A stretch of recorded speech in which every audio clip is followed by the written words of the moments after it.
Gotye, who went from Billboard #1 to somebody that we used to know during a hiatus with his indie pop band, the bassist, Australian songwriter Gotye began working on his third solo album, Making Mirrors. The second lead single, Somebody That I Used to Know, was entirely written and produced by Gotye in his parents' barn. After singer Kimbra laid out the second verse, Gotye knew the song had a lot of potential. I thought it was a strong song. It had an emotional intensity to it. But he never could have predicted that he was hitting on a global hit. The song racked up over 73,000 views before the week had even finished, aided by viewers who simply couldn't stop hitting reply. Yet again, I've listened to it non-stop all day, like I've done for the last 5 days. I've watched this video over 200 times since the past day, no joke.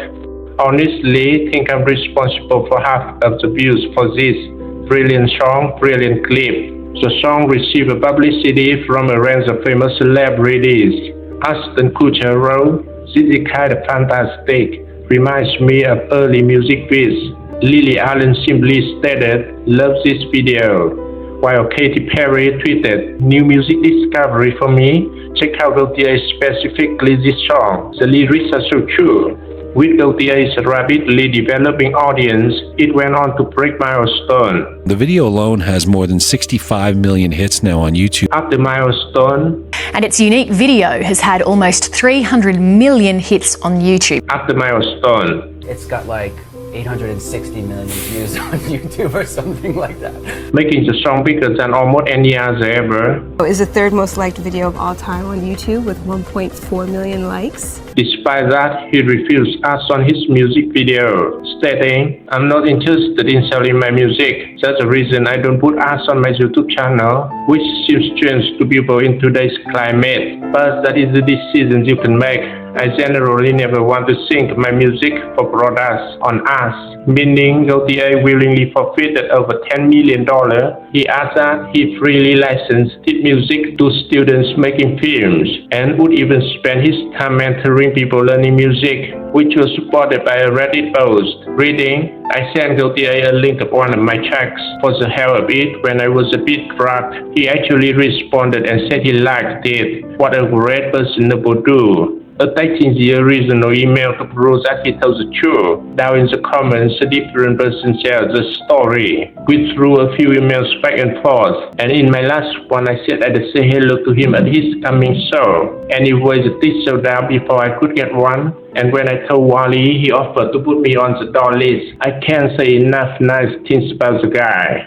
Due to countless YouTubers making parody remixes of the track, along with it becoming somewhat of a viral meme. Somebody That I Used to Know topped the charts in more than 20 countries. It held the #1 spot on the Billboard Hot 100 for 8 weeks. The song sold over 30 million copies globally, and it is certified platinum in over 10 countries, becoming one of the best-selling digital singles ever. And that all led to the 55th Grammy Awards, where they won Record of the Year and Best Pop Duo/Group Performance. However, almost immediately, you could see that Gotye could care less about the superficial numbers associated with his song. Who really likes things like, on Facebook or YouTube?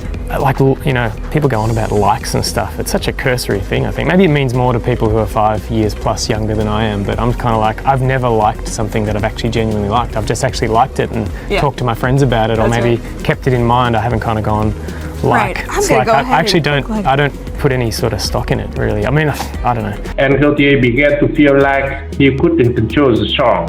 Hearing a lot of bad remixes and edits on commercial radio around the world, like, it's so far out of my hands that maybe my stage name is being badly represented by all these other people doing really crap interpretations of my song.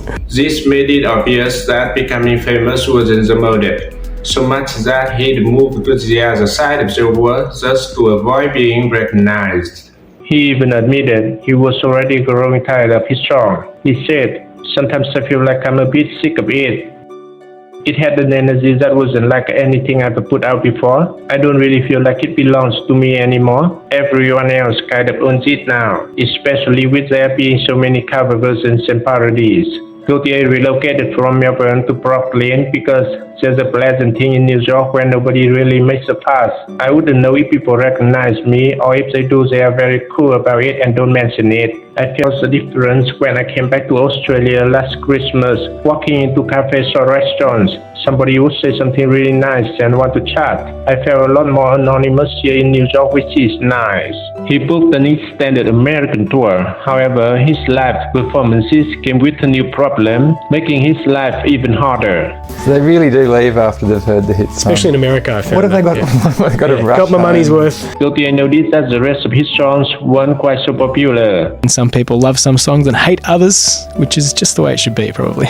And perhaps nothing reinforced this more brutally than his 2012 Coachella performance. An article explains that after playing his single, Gotye performs the rest of his songs to a noticeably smaller crowd. The reason for which was explained by two different people on Reddit. My friend said when he performed at Coachella the year he blew up over this song. It was the first one he performed and then the crowd just left. Lord, I was there for that and can confirm that. I left after hearing that song. That's the curse of the one-hit wonder. Gotye seemed unconcerned about this being true. I mean, people ask me, like, whether I worry about being a one-hit wonder. I'm kind of like, I don't really mind if I don't ever really have a big hit like that, because I'm a bit like, well, I've had that experience. That's what it was like. He acknowledged that his song was overplayed and saturated to the point of absurdity, where I felt it's an annoying presence in people's lives that they would prefer not to have. However, when he spoke in interviews, he tried to hide his growing contempt for the song. Are you sick of hearing your own song? Sometimes it's weird hearing it come on, in different places, like especially lots of places in a row, public places. But I don't know, maybe I haven't heard it that much.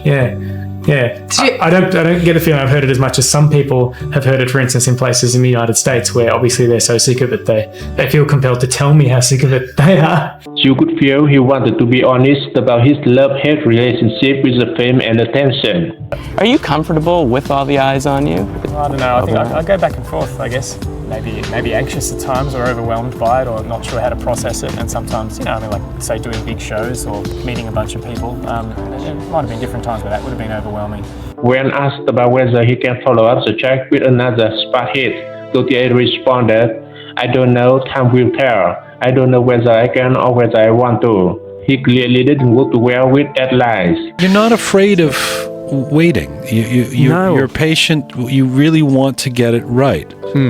But after 2 full years passed with no new music, people began to post. I wonder what happened to Gotye. Why was the original music video filled with comments such as, man just dropped his bangers and went back to his planet. Maybe he's been camouflaging into our world this whole time. Maybe he never left. Gotye is like my dad because he never came back. However, by this point, he'd actually appeared on television where he was asked the following question. Absolutely. When's the next album coming out? I don't know, I'm working on things. We would later find out that he just simply did not want to, because in 2014, he just published a newsletter that stated, there will be no new Gotye music. Well, maybe there will be, I'm not entirely sure right now. There are many contingencies. This is the exact opposite of what an emerging artist would do after they had a huge hit song. But he made it clear that he wasn't aiming for global pop stardom. Instead of capitalizing on his fame, Gotye returned to his roots and rejoined his old band with his buddies, the Basics. Since then, the band has released 2 studio albums, The Age of Entitlement in 2015 and Basic in 2019, while continuing to perform for small crowds regularly throughout Australia. He also formed an ensemble called the On the Orleans Orchestra to celebrate and revive the rare early electronic instrument, the On the Orleans. The group debuted in 2016 with a tribute concert honoring electronic music producer Jean-Jacques Perry shortly after his passing, and have since performed at festivals and concerts dedicated to the history of electronic music. Gotye today spends his days collecting vintage music instruments and creating whatever he wants, whenever he wants, because he refused to sell his soul to the music industry.